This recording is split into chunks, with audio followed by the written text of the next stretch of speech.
मैं घर पर बैठा टीवी देख रहा था। अचानक मच्छरों ने मुझे काटना शुरू कर दिया। वे मेरा खून चूस रहे थे। मैंने आसानी से हाथ उठाया और 2 मच्छर मारे। अचानक एक बड़ा शोर सुनाई दिया। क्या हुआ? बाकी मच्छरों ने हंगामा शुरू कर दिया और बोले कि मैं असहिष्णु हूँ। मैंने पूछा, इसमें असहिष्णुता क्या है? मच्छरों ने कहा, हमें खून पीने का अधिकार है, हमें ये अधिकार मिला है।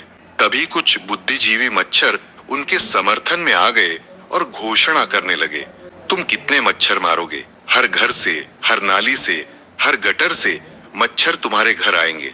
हर एक बुद्धिजीवी मच्छर इस मुद्दे पर बड़े बड़े लेख लिखने लगा।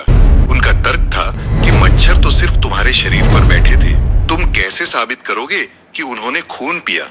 और अगर पिया भी तो ये देशद्रोह कैसे हो गया? उन्हें मार देना जीवन के अधिकार के खिलाफ है, क्योंकि ये मच्छर बहुत गतिशील हैं और ये उनका स्वभाव है कि वे किसी के भी शरीर पर बैठ सकते हैं। मैंने कहा, चाहे जो भी हो, लेकिन मैं उन्हें अपना खून नहीं चूसने दूंगा। मच्छर बोले, तुम कट्टर हो और चर्चा से भाग रहे हो। मैंने कहा, तुम्हारी उदारता तुम्हें खून चूसने की इजाजत नहीं देती। उन्होंने दोबारा कहा, थोड़ा सा खून चूस लेने से तुम्हारी जान थोड़ी चली जाती है, लेकिन तुमने उन निर्दोषों की जान ले ली। तभी कुछ राजनेता आ गए और बोले, ये मच्छर हमारे बगीचे के फूल हैं, उन्हें मारकर तुमने अपराध किया है। मैंने कहा, मच्छर मलेरिया फैलाते हैं और समय पर इलाज न हो तो जान भी जा सकती है। वे बोले, तुम्हारे पास कोई तर्क नहीं बचा, इसलिए तुम भविष्य की आशंका के आधार पर इतना क्रूर निर्णय ले रहे हो। मैंने आगे कहा, यह एक वैज्ञानिक सत्य है कि मच्छर मलेरिया फैलाते हैं। शायद उन्होंने वैज्ञानिक शब्द का अर्थ नहीं समझा।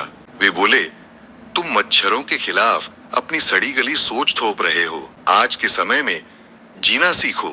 इसके बाद सारे बुद्धिजीवी मेरे खिलाफ हो गए और मुझ पर माहौल बिगाड़ने का आरोप लगाने लगे। फिर बाकी सारे मच्छर मेरे कानों में भिनभिनाने लगे। जब मैंने सुना, हम लेकर रहेंगे आजादी, तो मुझे गोस्वामी तुलसीदास जी का श्री रामचरितमानस का एक दोहा याद आया। सठ सन विनय कुटिल सन प्रीति, सहज कृपण सन सुंदर नीति। प्रभु श्री राम लक्ष्मण से कहते हैं कि मूर्ख से विनय, दुष्ट से प्रीति और कंजूस से नीति नहीं करनी चाहिए।